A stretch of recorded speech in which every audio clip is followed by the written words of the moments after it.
So mga kapatid, naputol yung aking video kanina.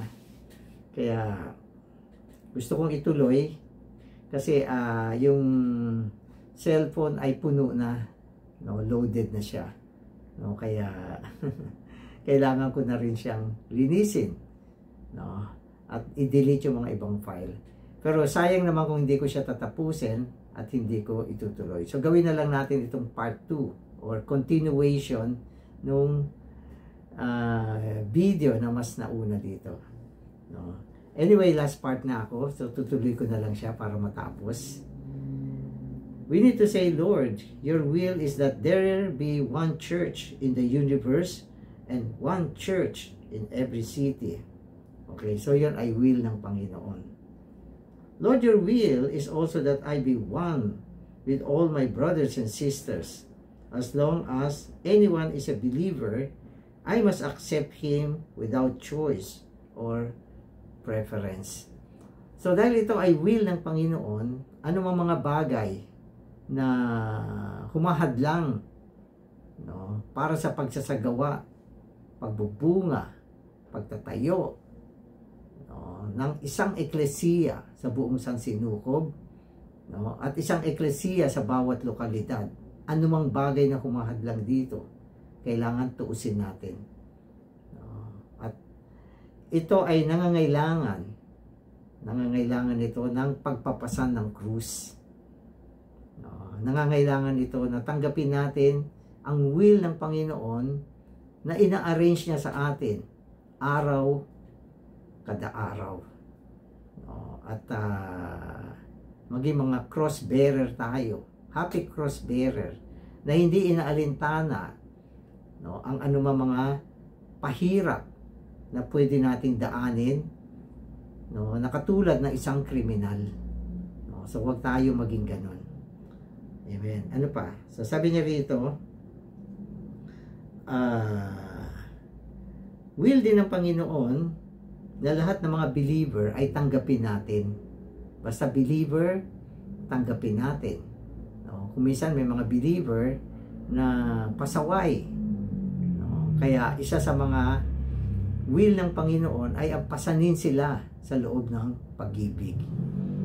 No, kung ito ay nagagawa natin, no, pinapasan natin ang mga believer, lahat ng believer, tinatanggap natin sila, then i-accomplish natin ang will ng Diyos.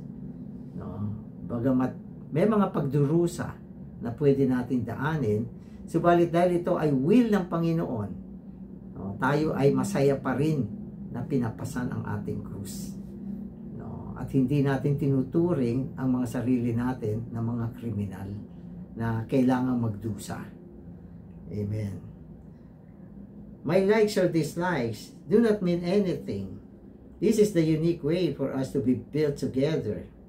Otherwise, our preferences and tastes will constantly fluctuate. Both in the church life and in married life, there should be no fluctuation. What can keep us stable and steadfast is the bearing of the cross. So, meron mga, yung ating mga likes and dislike, wala namang dating yan eh. No, kapag pinipilit mo kung ano yung gusto mo, ano yung ayaw mo sa loob ng eklesiya, no, ito ay nagdudulot lamang ng fluctuation. No, fluctuation sa church life at sa married life, nagpa-fluctuate. No, kaya hindi nadadala ang pagpapala, no, dahil palagi nating ini-insist kung ano yung ating likes and dislike. No, huwag tayong mabuhay sa ganyan. Mabuhay tayo sa paraan ng isang tao na palaging pumapasan ng krus.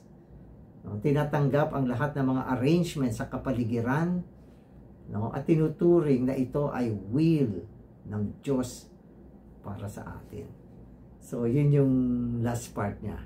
So, nawa, pagpalain tayo ng Panginoong Jesus. Bigyan mo kami ng willingness na pasanin ang aming krus na katulad ng ginawa mo, Panginoon. Turuan mo kami Ayaw namin maging isang kriminal sa gitna ng eklesiya.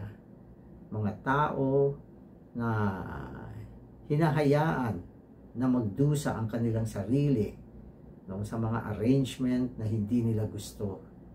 Panginoon, nawa araw-araw gawin mo sa kami mga masayang cross-bearer sa loob ng eklesiya upang madala namin ang pagpapala. Salamat, Panginoon. Amen.